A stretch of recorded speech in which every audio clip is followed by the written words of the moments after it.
again. So this is a short video about kind of like frequent mistakes that we all do. So just a quick do's and don'ts, just so you do everything correctly, so you get the full benefit of each pose you do, and it's improve your yoga practice basically. And the better you do, you'll like it more, and then you will want to do more, and you will actually see the difference in you, and that will actually help you to, it will encourage you basically, and you will want to continue and be better at it. She is going at it, ignore her.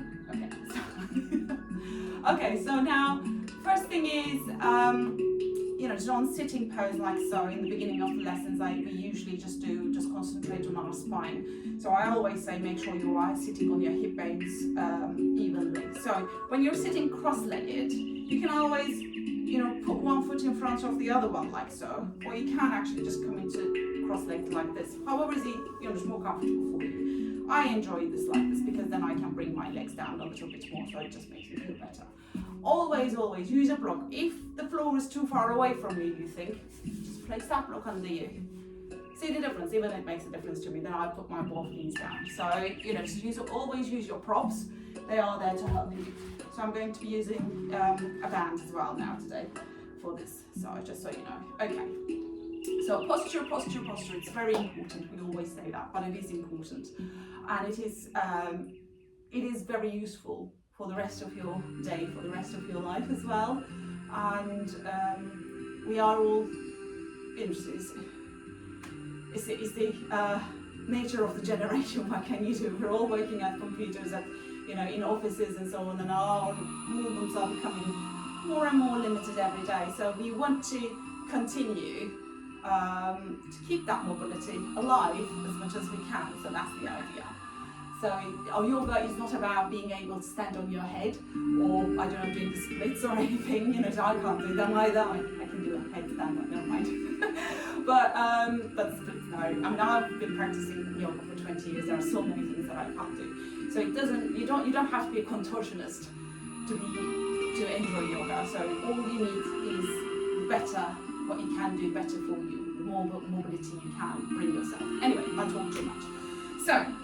Okay, so easily, we're just going to start with this breathing in.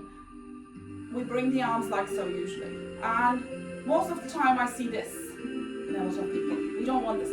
We want the arms all the way up.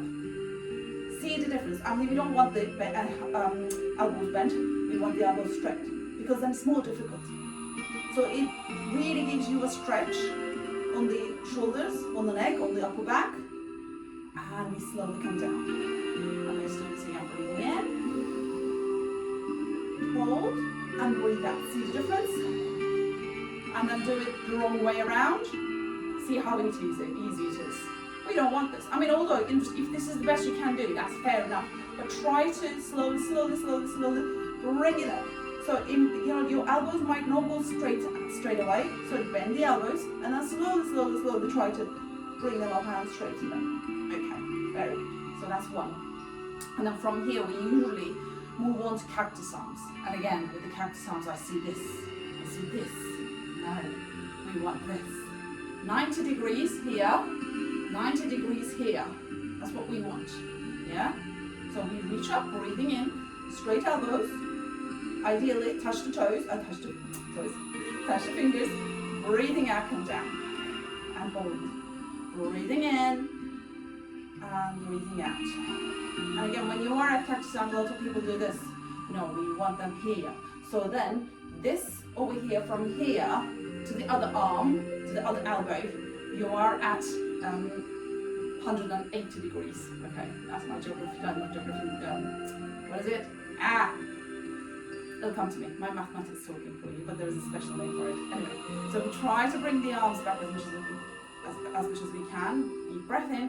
Geometry, that's it. Breathe up, breathing in open, breathing out close. And again, elbow to elbow, palm to palm. We don't want that, we don't want that, we want this. And again, this is a very hard thing to do. You feel like, oh, it's easy, now I can do that. No, it isn't. Try to keep those elbows together, stick together for a while, you'll see. Breathing in.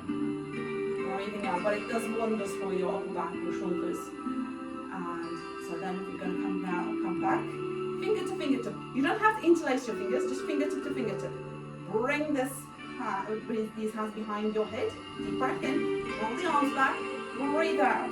Again, elbow to elbow. Again, it seems very simple, but it is actually rather, just gives a bit of an effort.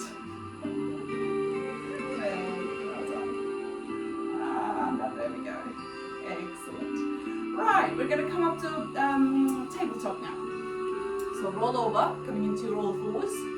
Wrinkle your back, shake your tail. And again, we want to have hands under the shoulders, and then knees under the hips, and then palms, fingers open. So you are very well rooted to the floor. So we want to keep the back straight to start with, that's the neutral. But when you are doing a cow, you can drop the belly, arch the back a little bit, and lift your head. And you lift your tailbone, so that's breathing in portion. Breathing out, you come to cat.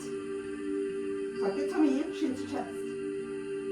Head in between the arms as much as possible. Breathing in, looking up. Come to cow. Breathe out to cat. And one more time. Breathing in.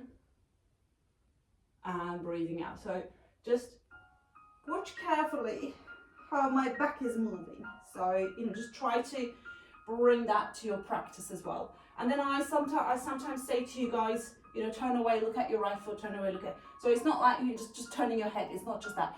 So you just want to turn, bend in the middle, and then take it the other way. Look at that foot properly. You can almost see your hip. I mean, if you're doing it well, you should be able to see your hip. But if you are just looking over your shoulder, you won't be able to see any of that. So that's why you want to go all the way. And you want to see that foot, leg, hip, everything. Very good. And then we're going to tuck the toes in, bring the knees together, and push back. So that's all you want to do. There are people do other things when I ask you to do this, but this is what I want you to do. So it basically stretches the arches of your feet, and it stretches your toes. They need stretching too. And we slowly come up, and then we're going to come up to downward facing dog. Again, now I always say this: start with your feet on the edge of your mat, and then slowly walk the feet in. And in time, they will loosen up, and you will be able to bring your heels to the floor. So all in good time, don't rush. These things take time, it's absolutely fine. You just need to find your own rhythm. So we're going to walk the hands to the middle of the mat, and then the feet to the middle of the mat. And we're going to do a little bit of a swan dives and so on. So we're going to slowly come on. Okay, I'm going to keep right to my side, so you can see how straight my back is. You see, it's all the way straight. We don't want this, we don't want anything else. So this is what we want. So if we breathe in, breathe out, we're going to swan dive, hinge from the hips, come down as much as we can. Try to keep, you can bend the knees a tiny bit, and then when you feel like you can actually just bring straight to the knees and aiming the forehead to the knees. Now, I can't do this very well either. And ideally, you want to keep your back again straight. You don't want the curve back, so you want your back straight. And when I say halfway up, fingertips to floor, or hands to the shins or knees, wherever you can. And again, we want that back nice and straight. We don't want this. We want this to get the full benefit of what you are trying to achieve. Again, you can bend the knees a little bit if that helps you. And then slowly you want to straighten them. And we slowly come up with our shoulders. Breathing in, bring the arms. Breathing out, slowly come down. Okay, and then we're going to come into Warrior 2. Again, there are a lot of Warrior 2 problems we have. So, okay, so there we are. This is your Warrior 2, that's what you want. You want a nice long stance, first of all. Okay, so right foot at the front. When you look at your right knee, you should be able to see your toes. If you don't see them, for whatever reason, reshuffle, and then you will be able to. And then the back foot, whichever one it is, I mean at the moment it's the left one, is looking to the edge of your mat. So it is looking, towards us. So that's your pose. And then arms on either side. Open the chest, shoulders, as always. So you can, when I say bend down a little bit more, then you have that space to do that.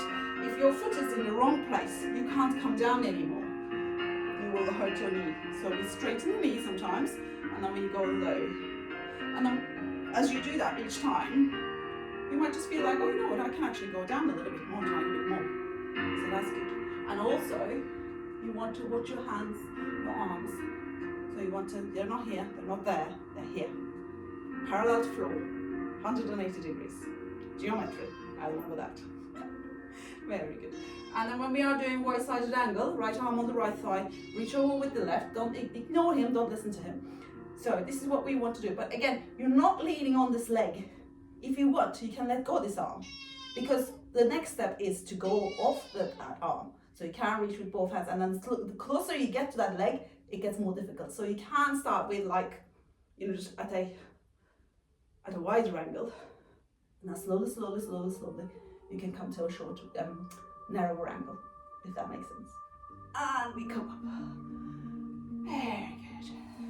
And then straighten up, come down, and again we come down. For example, we do a hinging from the hips, come down. And again, fingertips to floor. And again, like I said earlier about the swan dive, we want to keep the back straight. And then we slowly come down, hinging from the hips, aiming the forehead out, aiming the crown of the head to the floor. Hold on to the ankles, situations where we can. Pull this out forward a bit more. Very good. And fingertips to floor. Slowly come up. Pull the feet together. Face me. Slowly come up, hit your shoulders, no tummy in. Breathing in, palm to palm, and slowly come down. Stopping at the forehead, good thoughts. Lips for good words, I don't have good words for you. And at the heart center for good deeds. Namaste, well done. Thank you very much for watching me. I think that's it for now. I'll catch up with you at another recording. Take care, bye bye.